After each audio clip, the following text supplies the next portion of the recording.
So we say a lot of things, don't we? So when you start with the premise that when you are connected to who you really are, you are powerful. So let's just use that as the basis from which we move forward. And now we want to say to you that what you give your attention to is what you're attracting into your experience. And now we want to say something to you, and you will remember it all of this day, that the only difference worth talking about between the non-physical you that we described as your inner being, who is aware of you at all times and with you in every moment, and you, the only difference between the two of you that we really want you to remember forever is that your inner being does not look back.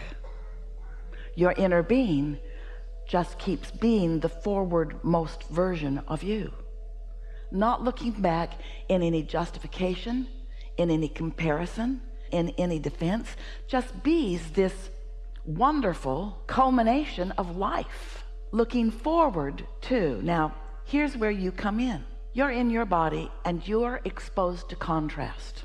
That's a good thing. Doesn't feel so good sometimes to you, but it is a good thing. So as you're exposed to this contrast, knowing what you don't want, and therefore knowing what you do want, whether you can speak it or not, and launching these rockets of desire, you are creating a vibrational reality. And the reason we call it a vibrational reality is because it takes a little bit of time for those thoughts to turn to things. It's a vibrational reality that is perfection by your choices, because you put all of the ingredients, all of the elements of it forward, and they've been collected by the law of attraction. They are in what we are calling a vibrational reality.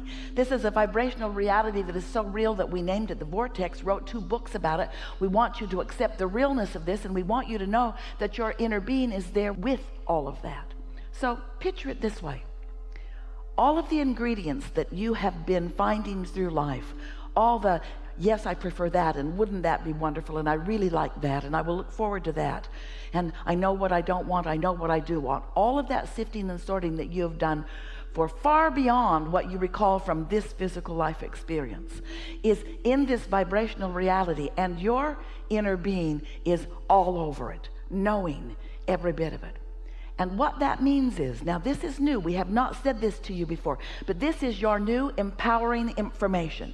This will take you into the stratosphere in terms of what other people are watching around you. This will put you into a category of creating that is so sublime that others will wonder what your magic is. And it's not magic, it's just a productive application of the law of attraction. It's utilizing the power that is within you to focus it in the direction of the things that you care about.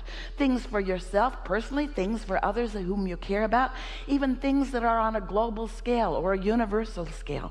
You have power that you have not been utilizing, and we think that it's a good time to begin utilizing it. So here is this vibrational reality that you have gathered. And you've gathered it incrementally, and let's call it full of ingredients. All right, let's have fun with this. So when you are out ahead of it, meaning you're in that place of non-resisted thought, maybe you're swimming, maybe you're making love, maybe you're meditating, maybe you're basking in the deliciousness of something. And as you are in that state of non-resistance, these ingredients present themselves to you in the form of an idea or an impulse, a powerful idea or impulse. Now, you don't know it's powerful because it's just sort of like a simple thought. Stop at 7-Eleven. Or it's just a simple thought. I think I'll take a run, or I think I'll go to the beach, or I think I'll call my mom, or.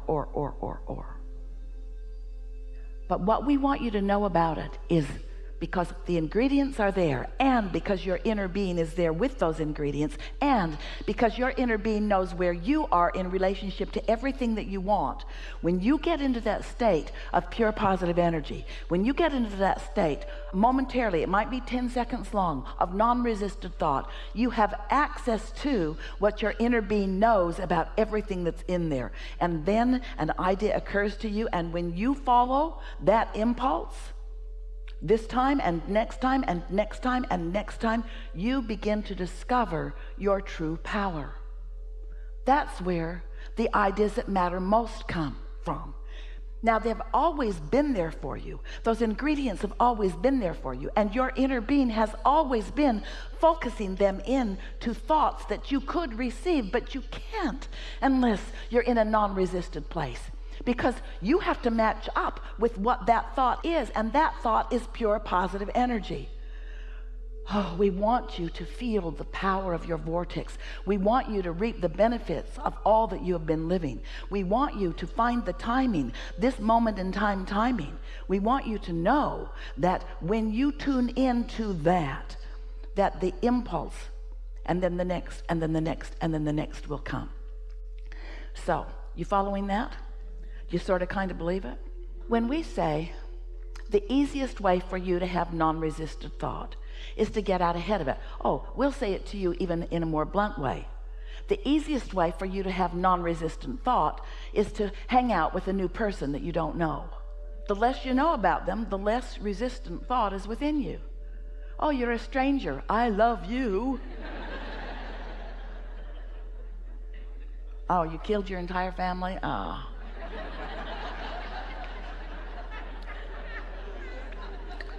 We're just playing with you a little bit here, but we want you to, just for a moment, try to feel the power of this non-resistant thought. So we've been saying recently, what you want to do is get out ahead of it. You want to get out ahead of your thoughts, and people want to get out ahead of it. They just don't know what that means.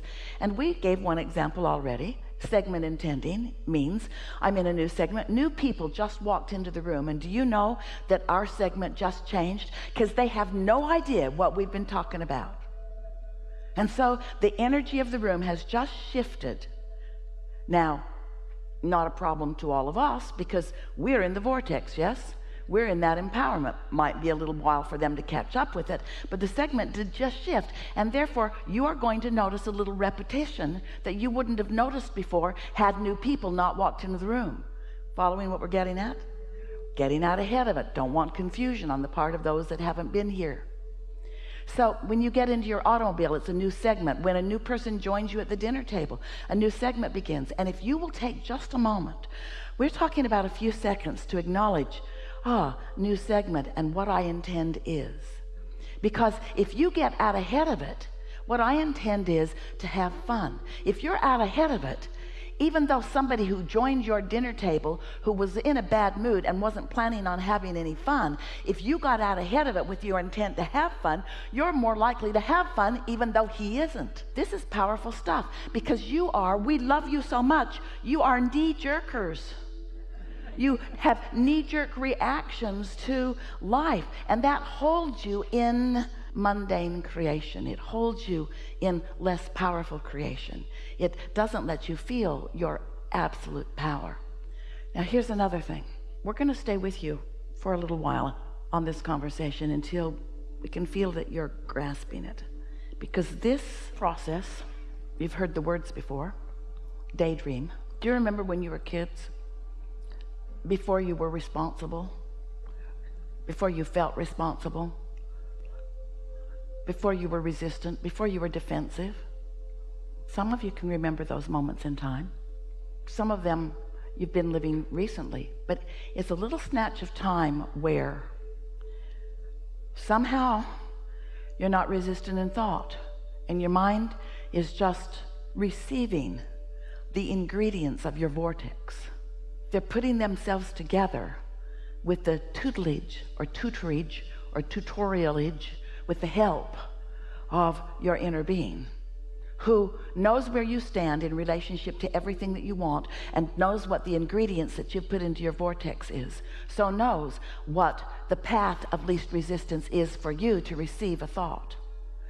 So do you think that you're here to create your own reality? You are, but do you think that the reason that you are here to create your own reality is that when you create your own reality, you will like it better? Well, that's one reason. But it isn't the reality that you are creating that you are here about. It's the thrill of reality creating that you're here about. It's the thrill of lining up with your true power and watching what you desire flow to you through the power of your own focus. It's the journey. Now, you've heard that your whole life. The joy is in the journey. Almost everybody is saying it, and nobody knows even what they mean when they're talking about the joy is in the journey. But we want you to know that what we mean by the joy is in the journey is that you did a lot of the journey when you knew what you didn't want and therefore knew what you did want. And you say, well, that was not all that joyful. And we say, well, it was to your inner being because you were identifying who you are. When someone was rude, you said, I like nicer.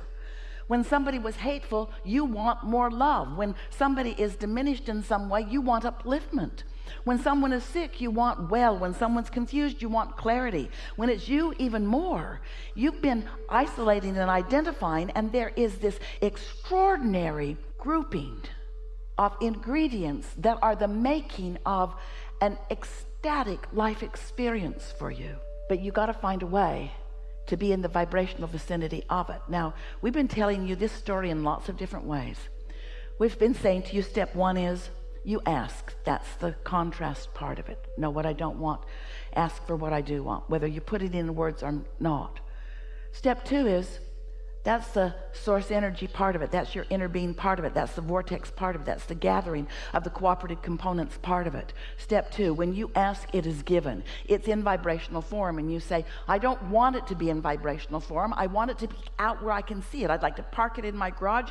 I'd like to take it to my bed. I would like to go to the movies with it.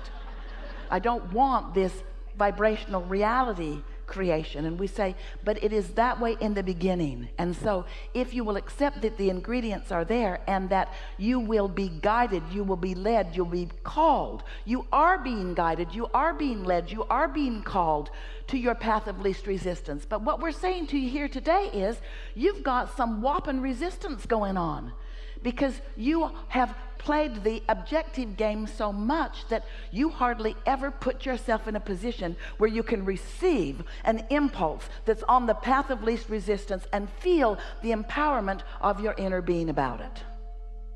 So, as we're moving forward in this day, we'll play some of this with you if you want to. We want this to just not be something that sort of is intellectually satisfying or even something that makes some sense to you if you've been studying the law of attraction. We want it to be something that feels real to you. We want it to be something that you say all day long, as Esther often does, ooh, I've got that magical thing going. Because if you take 10 seconds here and 10 seconds there and 10 seconds here to let yourself dream free, if you will allow yourself to just dream free. Esther's been playing this game. We'll tell you some of it. We'll tell you some of the amazing things that have been happening as a result of it. But here's one really extraordinary manifestation that came about as a result of Esther hearing what we're saying about daydream. And by daydream, we mean you're not asleep. By daydream, we mean you're awake. And by daydream, we mean it hasn't manifested yet. It's still a dream. And by daydream, we mean you're in your day, you're wide awake, but what's in your vortex, which you are still calling a dream, is visualized by you. It's felt by you. It's known by you. You know it even though it hasn't come out to play to you. These thoughts have not yet turned to things where you and everyone else can see them, but they are real and they are unfolding, and they will come out and play with you where you will see them. There's power in this, but if you daydream a little and then you kill it with reality, and then you daydream a little and then you kill it with reality, and you daydream a little and then you contradict it with some other fact, then you're going back and forth and back and forth and back and forth, and you're never allowing the true power of this to culminate into something that manifests. There are people in your world that are doing that. There are masters of science and masters of mathematics and masters of music and masters of all kinds of things. There are inventors of things. There are all kinds of people that have allowed these thoughts to turn to things in their mind, who have been willing to follow that non-resisted path, who have been willing, here it is, to pay the great big price of happiness. We know, we're being sarcastic, it's a lot to ask of you to want to feel good enough that you will isolate some thoughts and allow yourself to be that dreamer.